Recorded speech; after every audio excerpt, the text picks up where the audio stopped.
Ciao a tutti ragazzi, e oggi andremo a vedere un po' come funziona su Ascended l'irrigazione dell'acqua. Io ho avuto un po' di difficoltà nel capirlo, quindi ho deciso di fare una piccola video guida in merito. Dunque, allora, tanto per iniziare dobbiamo avere dell'acqua, quindi utilizzeremo il mare, oppure i fiumi o i laghetti che trovate sull'isola di The Island. Dobbiamo utilizzare il tubo, che è questo qui che vedete sul tasto 9. Quindi andremo a metterlo all'interno dell'acqua. Allora, dobbiamo stare ben attenti, vediamo se si vede bene, che il tubo da rosso, vedete, così non va bene, diventi verde e quindi lo andiamo a piazzare in questa posizione. A questo punto dobbiamo andare a attivare, così vi spiego meglio e capirete meglio, il range del tubo. Vedete che questa cupola che potete vedere è blu. Questo significa che all'interno della nostra cupola tutti gli oggetti che si troveranno, quindi all'interno di questa cupola gli arriverà l'acqua. Allora adesso facciamo un esempio con il rubinetto che lo andiamo a piazzare qua, che è questo qui il rubinetto, e vedete che essendo all'interno della nostra cupola blu va a sgorgare l'acqua dal rubinetto, cioè esce l'acqua praticamente. Quindi questo lo possiamo andare a utilizzare andando a mettere magari il rubinetto direttamente nella nostra casa.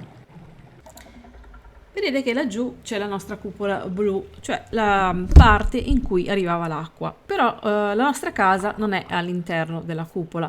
Quindi come facciamo a portare l'acqua fino alla nostra base? Allora, dobbiamo andare a posizionare il pozzo, adesso non mi ricordo come lo chiamo, adesso vediamo subito, questo qui. Vedete, state ben attenti che le frecce, queste qui blu, siano in direzione del tubo che avete appena piazzato. Quindi andiamo ad aspettare circa 3-4 secondi, dovrebbe arrivare, e dobbiamo leggere qui la cisterna d'acqua, non si chiama il pozzo, perché a breve, ecco, vedete, un po' più di secondi, avremo la cisterna piena. Infatti abbiamo acqua 2005 su 2500 e quindi è irrigato. Allora, a questo punto andiamo a utilizzare, più che utilizzare, andare a far vedere, mostrare il range della nostra cisterna, e a questo punto, come potete vedere, siamo con la base all'interno della nuova cupola che si è creata. Quindi teoricamente adesso noi possiamo andare a utilizzare l'acqua anche in base. Quindi attenzione che qua non vorrei cadere giù e sfracellarmi.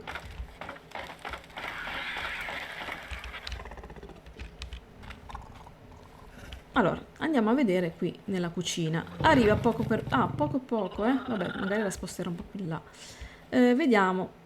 Comunque no, vedete, anche se un po' rimane leggermente fuori, proprio a pelo pelo, cioè sta dentro la cucina, a questo punto possiamo andare a utilizzare il nostro altoforno, finalmente, perché vedete che è irrigato, quindi abbiamo l'acqua 1000 sui 1000.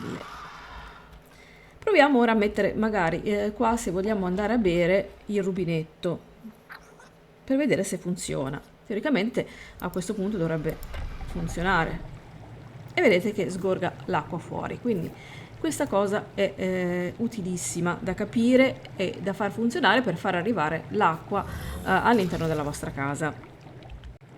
Ok, l'ho messo sopra il tavolo così riusciamo a bere meglio perché è alla nostra altezza, e se andiamo a fare qui, vedete, potete andare a bere direttamente in casa. Allora, adesso possiamo andare a utilizzare finalmente, come vi dicevo, l'altoforno. Dunque, il principale cambiamento per andare a fare le nostre crocchette, allora, intanto dobbiamo aprire la nostra cucina e andare in cibi creati e poi crocchette, e le troviamo qua e sono sempre le stesse, vedete, quella gialla, l'azzurra, la verde, la blu, la fucsia e infine quella bianca, che è quella di base. La novità assoluta è che quando andiamo a guardare l'uovo ci dice dinosauro di base, e vedete ha cambiato voce, nome, praticamente tutte le uova.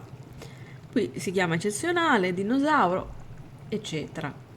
Come facciamo a capire allora quali sono i dinosauri giusti per andare a creare o avere quell'uovo? Dobbiamo andare a vedere la seguente immagine e vi spiegherò un po' tutto. In questa immagine ci fa vedere tutte quante le uova, indicando che sono quelle di base, le semplici, le regolari, le superiori, le straordinarie e le eccezionali. E ci fa vedere anche quali sono le uova e quali sono gli animali che le vanno a produrre. Quindi questo schema, ragazzi, è molto interessante e importante per capire quali sono le femmine che dobbiamo andare a catturare per poi fare le uova o avere le uova in modo da poter fare i kibble o le crocchette.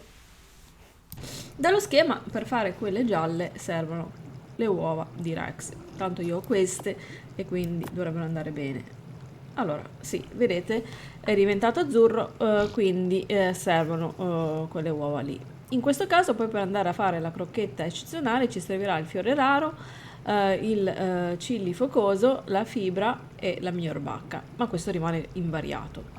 Quindi spero di essere stata chiara per spiegare come riuscire a capire quali animali dobbiamo tenere all'interno della nostra base per ottenere poi le uova per andare a fare le nostre crocchette. Ovviamente, ragazzi, è superficiale dirlo, ma lo voglio dire, ci serviranno degli esemplari di dinosauro femmine.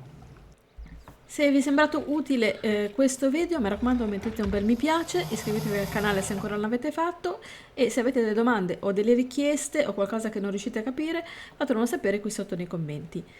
Sono un po' mimetizzata, ciao a tutti e alla prossima!